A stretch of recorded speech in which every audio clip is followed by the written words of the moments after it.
Good afternoon, space fans. Today I'm going to be taking you over the COCO plot or co-orbital coplanar plot, which naturally follows on from the GEO neighborhood from yesterday. Whilst at GEO, we can just look at distances between objects and get a good idea of who's around us, because things happen very slowly at GEO.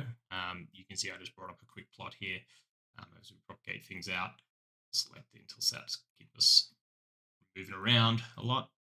But you can see we're traveling at 7.6 kilometers at LEO and only 3 kilometers here at GEO. So things happen very slowly at GEO. If someone's coming for you, you're going to get some warning, you're going to get some notice. At LEO, that is not the case. An orbit period every 90 minutes, more or less. You can be on one side of the Earth and catch up to someone else on the other side after an orbit period. So things happen very, very quickly at LEO, and that's not the case at GEO. So while we get away with just using distance at GEO, at LEO, we're more concerned with everybody that's in plane with us, and so coplanar, but also that are close by, so co-orbital. So we're going to analyze this using Space UI again. So jumping across there, proceed as guest. This time we're going to be using the COCO plus TRIC plot, and I'm just going to punch in a satellite here, 47967. And what this will do is inject that satellite into the COCO and TRIC plot. 47967, probably getting out 3 days. We'll just select a satellite here. And we can see we're not finding anything, so there's nothing coplanar co-orbital with us. If we bump up this distance, though, to say 1,000 kilometers from 500, we find something, M2B. And this 47967 is actually M2A, so these are a pair of satellites that are flying in formation. So as you can see there, they are co-orbital. Maybe not coplanar because they're about 700 kilometers apart on but you can see all of their other orbital elements match quite closely in terms of inclination, right ascension of the ascending node, and their semi-major axis. So just like in the GEO neighborhood, if there's multiple items that are found in the COCO, they'll be listed out here on the bar graph. And the different aspect here on the COCO plot is this 4-way spider graph. So it shows the inclination difference, the distance, the right ascension of the ascending node, and the semi-major axis difference. So you can see they're matched in these 3 elements, inclination, semi-major axis, and RAN. You see the distance is way out here. So that tells me, yep, they're coplanar, but one is far more around its orbit in true anomaly than the other to give it this distance offset. Just like with the GEO neighborhood, we can plot this in Space Cockpit.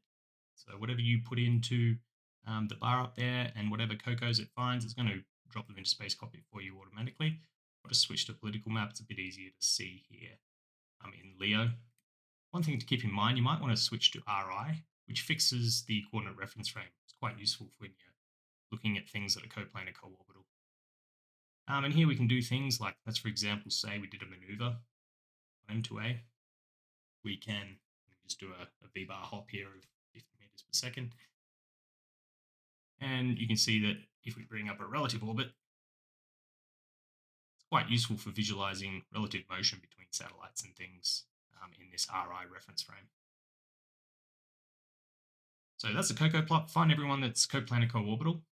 Attached to the COCO plot, if you scroll further down in Space UI, you can see we've done this plus trick. So now if we enter 47967 and 47973, I think it was, we selected the first TLE, second TLE, and it will run automatically for us. This is the time radial in-track cross-track plot. So you can see, just like in Space Cockpit, they're offset in their, let's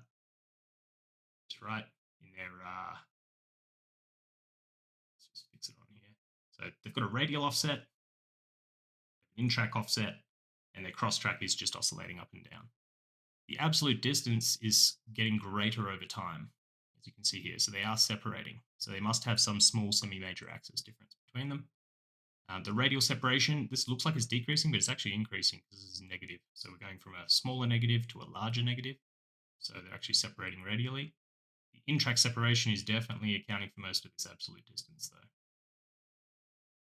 So that is the COCO plot combined with a time radial in-track cross-track plot. Very useful for analyzing LEO satellites, finding things that are coplanar co-orbital with you, and then being able to use Space Cockpit to continue the analysis. I hope everyone has a great Thanksgiving and happy hunting.